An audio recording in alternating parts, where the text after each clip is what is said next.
ዳይመንድ በጣም ርካሽ ነው? ይሄንን ጥያቄ ባልመልሰው ደስ ይለኝ ነበረ፣ ግን በጣም ብዙ ሰዎች እዛ ቪዲዮ ላይ ታግ ያረጋችሁኝ ነበረ፣ ሼር የሚያረጋችሁኝ ብዙ ሰዎች ስላላችሁ። ዛያም እውነት ለመናገር ቪዲዮዎቹን አድማየር አድርጌ የማዳምጠው ሰው ነው፣ ግን በዚህ ልክ ደግሞ ዳይመንድ በጣም ርካሽ ነው ብሎ ይመጣል ብዬ አላሰብኩም ነበረ። በጣም ደስ ብሎኛል፣ ምክንያቱም ለእኔም ደግሞ ቆንጆ የመልስ ምት እንድሰጥ ቃዱን ስለሰጠኝ አመሰግናለሁ። ስለዚህ በደንብ አስረዳሃለሁ ማለት ነው። እኔ በገባኝ ልክ አነሳሃቸውን ነጥቦች አንድ በአንድ እንመልሳቸዋል። አልማዝ ርካሽ ነው ከሚለው አስተያየትህ እንጀምር። ይሄ ንግግርህ የጂኦሎጂ ሳይንስንና የማዕድን ቆፋሪዎችን እውነት ካለመረዳት የመጣ ትልቅ ስህተት ነው ብዬ ቀበለዋለሁ። ርካሽ ሊሆን የማይችልበት የመጀመሪያው ምክንያት አፈጣጠሩ ነው። እንደ ማንኛውም ድንጋይ በየሜዳው የሚገኝ ሳይሆን ከመሬት በታች በ150 ኪሎ ሜትር ጥልቀት ውስጥ እጅግ በከፋ ሙቀትና ጫና ውስጥ ለቢሊዮን ዓመታት ተቆልፎ የቆየ የተፈጥሮ ውጤት ነው። ይህ ተአምር ርካሽ ሊያሰኘው የሚችል ምንም ምድራዊ ምክንያት የለም። ዳይመንድ በመጀመሪያ የተገኘው in the 19th century ሳውዝ አፍሪካ ውስጥ ነው። አንድ ህጻን ልጅ ከመሬት ላይ አንስቶት ምን እንደሆነ አላወቀም ነበረ። እዛ ነው ዲስከቨር የተደረገው። ከካርቦን ነው የሚሰራው።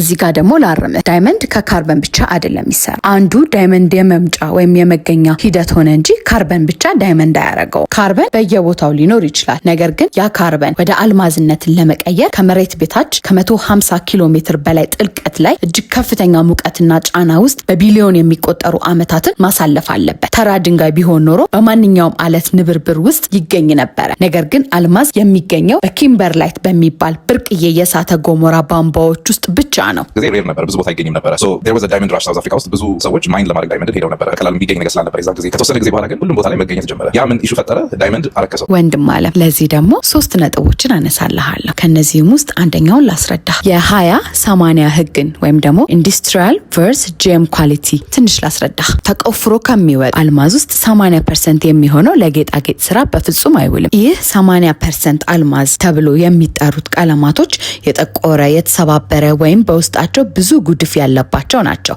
ብርሃንን አያሳልፉም። እነዚህ ለኢንዱስትሪ መቁረጫዎች፣ ለቁፋሮ ቢቴዎች፣ ለመስታወት መቁረጫነት ያገለግላሉ። ዋጋቸውም በጣም ርካሽ ነው። ቀሪው ለጌጣጌጥ የሚውለው 20% ውዱ አልማዝ ብለን የምንጠራው ነው። ከዚህ 20% ውስጥ ደግሞ እጅግ በጣም ንጹህ ወይም ፍሎለስ የምንለው ከ1% ያነሰ ነው። ሌላኛው ደግሞ አልማዝ ከመሬት በታች ቢፈጠርም ወደ ላይ ወደኛ ካልመጣ ልናገኘው አንችልም። ወደ ላይ የሚወጣው ደግሞ ኪምበርላይት ፓይፕስ በሚባል እጅግ ብርቅዬ የእሳተ ገሞራ ፍንዳታዎች ናቸው። እነዚህ ፍንዳታዎች ከአልማዙ ስር ተነስተው በከፍተኛ ፍጥነት በሰዓት ከ300 ኪሎ ሜትር አልማዙን ይዘውት ወደ ላይ ይፈነዳሉ። ይህ ፍንዳታ ካልተከሰተ አልማዙን ማንም ስለማይደርስበት እዛው ይቀራል። የመጨረሻውን ልጨምርልህ። በደቡብ አፍሪካ በ1867 በኪምበርሊ የመጀመሪያው ትልቁ አልማዝ ክምችት ሲገኝ ዓለም ደንግጣ ነበረ። ብዙ ስለተገኘ ዋጋው ይወርዳል ተብሎም ተፈርቶ ነበረ።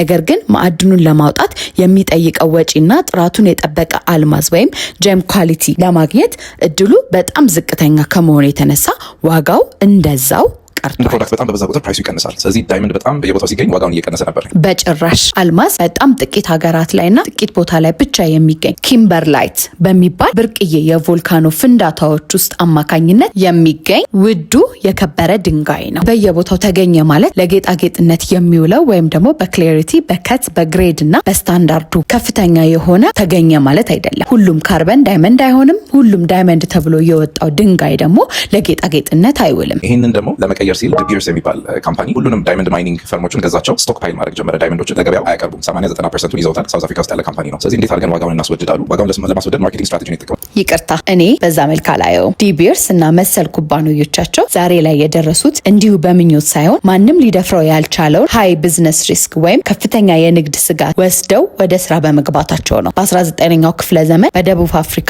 አልማዝ በብዛት ሲገኝ ብዙ ባለሀብቶችና ኢንቨስተሮች ስራው በጣም አድካሚ እንደሆነ ስለገባቸውና እድል ላይኖረንም ይችላል በሚል ሲሸሹ፣ እነሱ ግን ቢሊዮን ዶላሮችን በቴክኖሎጂ በማዕድን ቁፋሮ ላይ ኢንቨስት አድርገዋል። ይህ አንተ እንዳልከው የገበያ ቁጥጥር ሳይሆን የፈሰሰ ካፒታል ያስገኘውን ሪዋርድ ሽልማታቸው ነው። አንድ ካራንት አልማዝን ለማግኘት 250 ቶን አፈር መገልበጥ እጅግ ዘመናዊ ማሽኖችንና በሺዎች የሚቆጠሩ ሰራተኞችን ማሰማራትን ይጠይቃል። ይህንን ሁሉ ወጪና ስጋት ችሎ ለገበያ ማቅረብ ደግሞ ተራ ድንጋይን የመሸጥ ያህል ቀላል አይደለም። ዛሬ ላይ የምናየው ዋጋ ለዘመናት ለተደረገው ጥናት፣ ድካምና የንግድ ስጋት የተሰጠ ዋጋ ነው። ማንኛውም ቢዝነስ ኦነርም ሆነ ነጋዴ ለፍቶ ላገኘው ስራ ትርፍ እንደሚያስበው ሁሉ ዲቢርስ ተመሳሳይ ተመሳሳይ ነገር ነው ያደረጉት። ስታተስን ሪፕሬዘንት እንዲያደርግ ሴሌብሪቲዎችን ማስለበስ ጀመሩ። ዳይመንድ ኢዝ ፎርኤቨር የሚል ካምፔን ጀመሩ። ዳይመንድ ስትገዙ ትልቅ ኤክስፒሪየንስ ነው፣ በተለይ ለፕሮፖዛል። ፕሮፖዛል ላይ ፕሮፖዝ ማድረግን እንደ ትልቅ ማርኬቲንግ ስትራቴጂ የተጠቀሙት ዲቢርስ ናቸው። ፕሮፖዝ ስታደርግ በዳይመንድ ነው ማድረግ ያለብህ። ፕሮፖዛል ትራዲሽኑ ራሱ እነሱ ናቸው ዓለም ላይ በደንብ እንዲታወቅና እንደ ሴሬሞኒ እንዲታይ ያደረጉት። ስለዚህ ዳይመንድ ስትገዙት ኢትስ አን ኢንቨስትመንት፣ ኢትስ አ ሬር ኮሞዲቲ፣ ኢትስ አ ስፔሻል ኦኬዥን፣ ስታተስን ሪፕሬዘንት ያደርጋል ብለው የሰው አእምሮ ውስጥ ያለውን ፐርሴፕሽን በጣም ከፍ አደረጉት። በጣም ውድ ነገር አድርገው እንዲታይ ያደረጉት። ነገር ግን ዳይመንድ በየቦታው የሚገኝ ፕሮዳክት ነው። ዲቢርስ ያደረገው ነገር ቢኖር ተፈጥሮ በአልማዝ ውስጥ የደበቀችውን ድንቅ ማንነት